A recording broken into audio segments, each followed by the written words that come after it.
መጽሐፈ ዜና መዋዕል ካልዕ ምዕራፍ 1 የዳዊት ልጅ ሰሎሞንም በመንግሥቱ በረታ፣ አምላኩም እግዚአብሔር ከእርሱ ጋር ነበረ፣ እጅግም አገነነው። ሰሎሞንም ለእስራኤል ሁሉ ለሻለቆች፣ ለመቶ አለቆችም፣ ለፈራጆችም በእስራኤልም ሁሉ ዘንድ ለነበሩ መሳፍንት ሁሉ ለአባቶች ቤቶች አለቆች ተናገረ። ሰሎሞንም ከእርሱም ጋር ጉባኤው ሁሉ የእግዚአብሔር ባሪያ ሙሴ በምድረ በዳ የሠራው የእግዚአብሔር መገናኛ ድንኳን በዚያ ነበረና በገባዖን ወዳለው የኮረብታው መስገጃ ሄዱ። ለእግዚአብሔርም ታቦት ግን ዳዊት በኢየሩሳሌም ድንኳን ተክሎለት ነበርና ዳዊት በቂርያትይዓሪም ወዳዘጋጀለት ስፍራ አምጥቶ ነበር።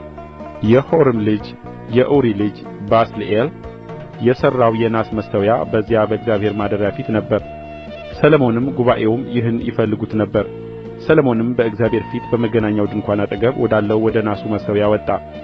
በዚያም 1000 የሚቃጠል መሥዋዕት አቀረበ። በዚያም ሌሊት እግዚአብሔር ምን እንድሰጥህ ለምነኝ ሲል ለሰሎሞን ተገለጠ። ሰሎሞንም እግዚአብሔርን አለው፣ ከአባቴ ከዳዊት ጋር ታላቅ ምሕረት አድርገሃል፣ በእርሱም ፈንታ አንግሠኸኛል። አሁንም አቤቱ አምላክ ሆይ ቍጥሩ እንደ ምድር ትቢያ በሆነው በብዙ ሕዝብ ላይ አንግሠኸኛልና ለአባቴ ለዳዊት የሰጠኸው ተስፋ ይጽና።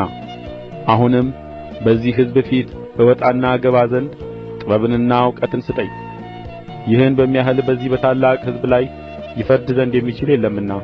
እግዚአብሔርም ሰሎሞንን ይህ በልብህ ነበርና ባለጠግነትና ሀብትን ክብርንና የጠላቶችህን ነፍስ ረጅምም ዕድሜ አልለመንህምና፣ ነገር ግን ባነገሥሁህ በሕዝቤ ላይ ለመፍረድ ትችል ዘንድ ጥበብንና እውቀትን ለራስህ ለምነሃልና ጥበብንና እውቀትን ሰጥቼሃለሁ።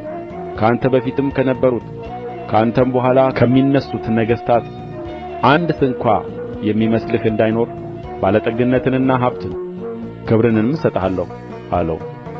ሰሎሞንም በገባዖን ካለው ከኮረብታው መስገጃ ከመገናኛው ድንኳን ወደ ኢየሩሳሌም መጣ፣ በእስራኤልም ላይ ነገሠ። ሰሎሞንም ሰረገሎችንና ፈረሰኞችን ሰበሰበ፣ 1400 ሰረገሎች 12000 ፈረሰኞች ነበሩት። በሰረገሎች ከተሞችና ከእርሱ ጋር በኢየሩሳሌም አኖራቸው። ንጉሡም ብሩንና ወርቁን በኢየሩሳሌምም እንደ ድንጋይ እንዲበዛ አደረገው።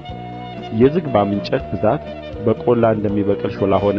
ሰሎሞንም ፈረሶችን ከግብጽና ከቀዌ አስመጣ። የንጉሡም ነጋዴዎች በገንዘብ እየገዙ ከቀዌ ያመጡአቸው ነበር። አንዱም ሰረገላ በ600 አንዱም ፈረስ በ150 ሰቅል ብር ከግብጽ ይወጣ ነበር።